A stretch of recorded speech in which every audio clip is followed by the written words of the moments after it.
The Philadelphia 76ers are down to 10 games remaining in this year's NBA season, and there still is no return for Joel Embiid just yet. We don't have a timeline for when this will be the case, and there's beginning to be some building speculation about why this should not be the case, that maybe it is best to hold Embiid out for the foreseeable future. I'm here to put an end to those conversations and discuss exactly why, headlined by the man leading the charge in discussing a lot of this. So first off, I'll shout out Etan Shanders of Philly Voice. He's a guy that's been around sports media for a ton, spent some time over at Fox Sports The Gambler, who I'm currently employed by. So he is a guy that I do have respect for his work. We are mutuals on Twitter, and I actually like him a decent bit, so I don't mean for this to be an attack on him, but I do think that he is straight up wrong in this situation in calling for the Sixers to shut down Joel Embiid. So I want to dive into a little bit about what specifically he wrote and then make my case for why I think it is just a bad outlook to take. So let's start off with Etan's written piece here, and he writes, quote, "It's time to break up the 76ers. Truly break them up. After another disappointing game on the road and another wasted performance by Tyrese Maxey, the Sixers are left with more questions than answered. It's a wasted season, one hinged on hopes that Joel Embiid immediately steps back onto the floor and carries this team to an NBA Finals appearance. The most likely scenario is that the Sixers struggle just to get in the playoffs and exit as fast as they entered. I'm done asking questions about this season, just like you. I'm only left with one answer when all is said and done.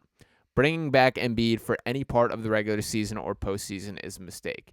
Now, to this point, I want to jump in and talk about there's a very different conversation I think is underlying here, that this is the trade Joel Embiid argument. That's what you mean by it's time to break up the 76ers. And that is the stuff that I cannot take. That I'll ask you this right now. Have you enjoyed watching the Sixers team without Joel Embiid of late? Because I sure have not, and I can't imagine there is a human being that is. For all the trade Joel Embiid people, I just invite you to flip on some of these games that are currently going on without him, because there are ugly stretches of basketball. Now, I'm not saying you need to prioritize getting him back in the floor for the sake of his health, but for all that is being said here, by all reports, this is expected to be a 6 to 8 week recovery time. We are now 7 weeks past the point where he got surgery. So if he is cleared to play by doctors, if doctors believe that Joel Embiid is good enough to play basketball, then he should be doing that. Now, if there is a little asterisk next to this, or there is concern from doctors, or the recovery process has not been as expected, there is no argument for putting him back on the floor. I'm with you there if that is the situation. But that is not the situation, at least that we know of. By all reports, the recovery has gone according to plan, that he is a guy that is within the timeline that is expected at this point in time, and it is in the process of his ramp-up period to where he can contribute to the Sixers team and lead them. Now, I agree that expectations are a little lofty for a guy to go from not playing for the past 2 months to just jump right back into being the best basketball player in the world. Maybe that's a stretch, but I do want to dive into a little bit more of what he wrote here. So in this next portion of the article, he writes, "The Sixers are better served keeping the injury-prone MVP on ice, preventing any further injury by Embiid and the embarrassment of another early playoff exit on the floor. There are a couple of key reasons why Embiid returning is a lost cause, primarily his health and the Sixers' future. It's just way too much risk for an upcoming season full of possibilities. The team just isn't ready to compete. Sure, Embiid can lean a little on Maxey, but that's it. Tobias Harris is too often a ghost. Buddy Hield is now bench material, and the rest are either placeholders or young guys not developed enough. This isn't the NCAA bracket. Cinderellas don't dance deep in the NBA postseason, and these current Sixers are no exception. It's just not fair to rush a guy back from injury and ask him to carry this team on his back. Selfishly, you would rather watch a team flare out from the playoffs with him rather than without, but the amount of scrutiny and fallout from another early exit would be placed more on Embiid, which isn't necessarily accurate this year." I do think this is well written. I think you make valuable points here, but I still disagree with the sentiment of it. That for starters, the driving force for these playoff shortcomings have been injuries for Joel. That no, he has not been at his best, but we're talking about a dude that has played through 2 facial fractures, had played with a torn ligament in his thumb, hit that game winner over the Toronto Raptors with a torn ligament in his shooting hand thumb. There's been the indigestion issues, the torn meniscus. It's year in and year out that he's dealt with things. That this specific season, the best pathway to him having an actual healthy playoff run is exactly what has just gone down. That it is him taking the time that he is in the process of taking to recover. That he was ruled out 7 weeks ago, that he's now taken that recovery process, and with a couple weeks to go, he can get his ramp-up process, get in a couple games, and then we have a healthy Joel Embiid come playoff time. That to me speaks more about the chances of him in the playoffs, and why that is so appealing to me is because Joel Embiid's the best basketball player in the world. That I don't want it to get lost in translation just how good his season is. We were seriously talking about a guy averaging more points than minutes, who was just as impactful on the defensive side of the ball, was having a career high in assists. I know this feels like forever ago at this point, and obviously it is going to get lost in the basketball history books because of the small sample size, but don't undersell what an impact Joel Embiid makes to this team. And as far as the players around him, a guy like Buddy Hield, who, by your words, is now bench material, will not be when he's playing next to Joel Embiid.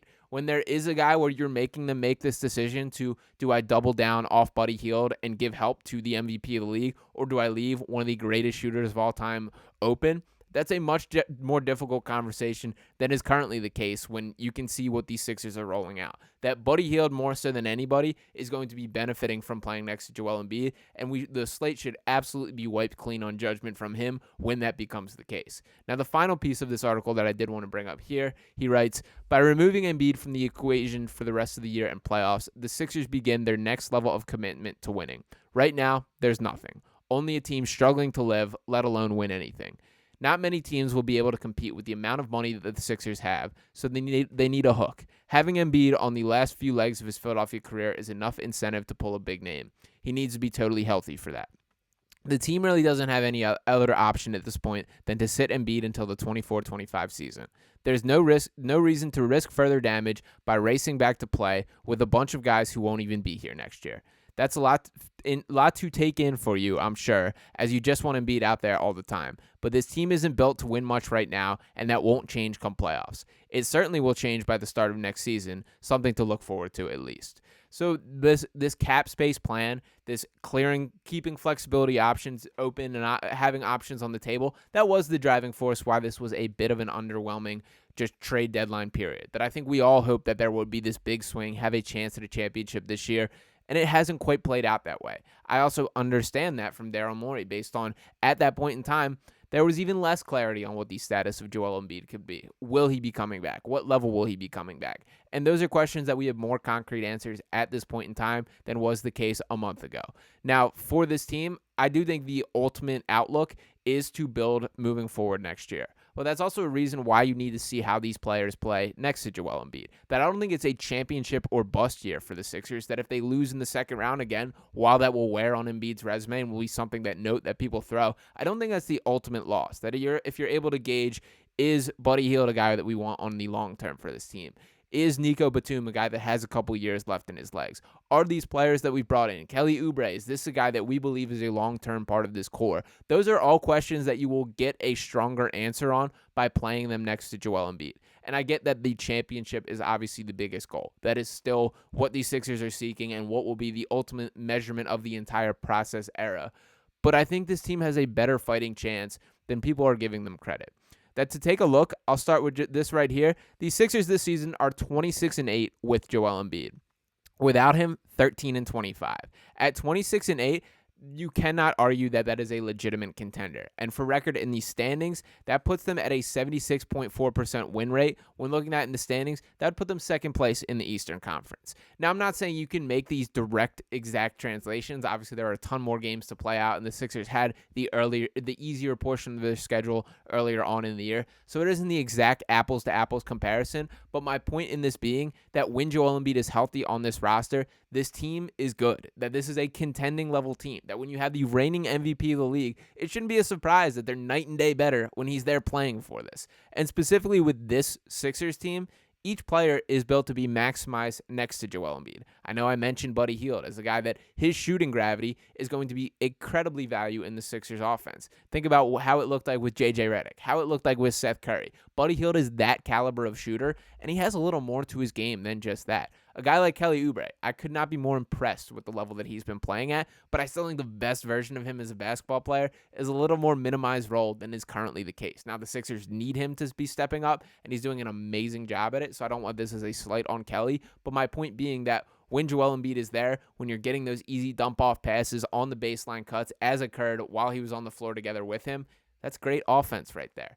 The Tobias Harris criticism, I'm not going to touch. You can let those pour on, and that's completely fair and probably the biggest driving reason. But for Tyrese Maxey, I think it would be incredibly value of him to have a playoff run where he's looked at as the second-tier option.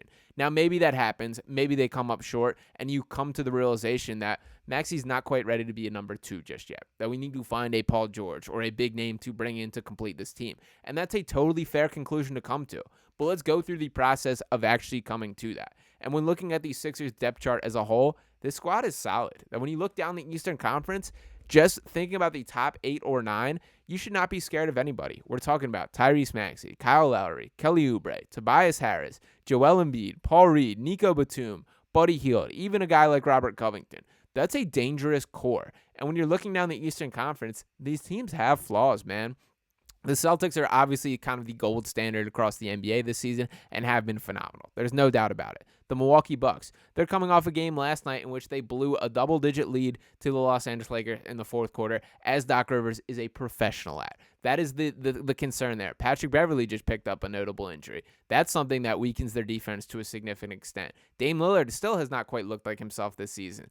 There are concerns with that Bucks team. Looking beyond that, the Cleveland Cavs. The Sixers have beat this Cavs team twice without Joel Embiid, and one of those times without Tyrese Maxey. They are a team that absolutely folded against the New York Knicks in last year's playoffs, and they haven't done much to change my mind that won't be the case again this year. The New York Knicks have looked good, have been a team that I've been high on and considered the second most dangerous team in the Eastern Conference for most of the season, but the injury concerns are legit. OG Anunoby just has not been playing at the regular rate that he's been expected to. Julius Randle still battling. Mitchell Robinson finally coming back. That team is not perfect, and they have injury concerns, and the OG thing is the biggest thing that I will push there. Looking beyond that, the Orlando Magic playing some terrific basketball, but they're a young basketball team, and I personally don't love the way that team fits together. I think they lack shooting. They need some more three-point volume, guys that can spread the floor. I just don't love how all their talent matches up and meshes together, and I think that will show face come playoff time. That I think they're fighting a little bit above their weight class as far as pushing into the top-tier playoff conversation right now. When looking below that, the Indiana Pacers. Tyrese Halliburton has looked like a shell of himself throughout the entirety of the second half of the season. That I think those hamstring injuries are bothering him. We know those linger. And frankly, they're missing Buddy Hield as well. That volume three-point shooting, I don't understand why they were eager to get rid of it. So the Pacers have some issues as well. They've fallen off in a long way. And Pascal Siakam, I still think hasn't quite found his stride. The Miami Heat, a dangerous team, but one that still has issues as well. So when you're looking down the Eastern Conference, why should the Sixers be afraid of all these teams? And this isn't a championship or bust year. Obviously, the goal is to cut down the Nets, win an NBA title, and finally break this narrative. But if you're taking steps forward toward that, that's still a win in my mind. So this year may not be the year. It may not be the year that the Sixers win the championship and change everything. But if you can go through the playoff process, have Joel Embiid return to himself, have a healthy playoff run, have Maxey figure out if he's capable of being a number 2 on this level, and evaluate the rest of the roster for who is a clean fit and who isn't, that can still be a success. So I understand the frustration. I get the concern with Joel Embiid. But the bottom line is if this guy is healthy, if he's ready to help this team win, then you absolutely let him. And frankly, I don't think there should be any questions about it. And honestly, the Sixers have a much better chance of making an actual playoff run than a lot of people are giving them credit. This is a dangerous team, and Joel Embiid is going to be the best player on the floor on every single matchup he steps up into. So with that being the case, why can't they have a fighting chance? We'll see what happens from here. Again, we don't have clarity on when the exact target return for Joel Embiid is, but we got to be getting close. And until that is the case, I appreciate all you guys for watching this channel here. Make sure you're dropping a like on this video, subscribing to Sixers Digest on the channel, and drop in your comments. Let me know if you disagree. I'm pretty firm-footed and standing 10 toes down on this take that if Joel's healthy, he should be returning. But I understand that people see it differently. So appreciate you guys once again. I'll be talking with you next time right here on Sixers Digest. Peace.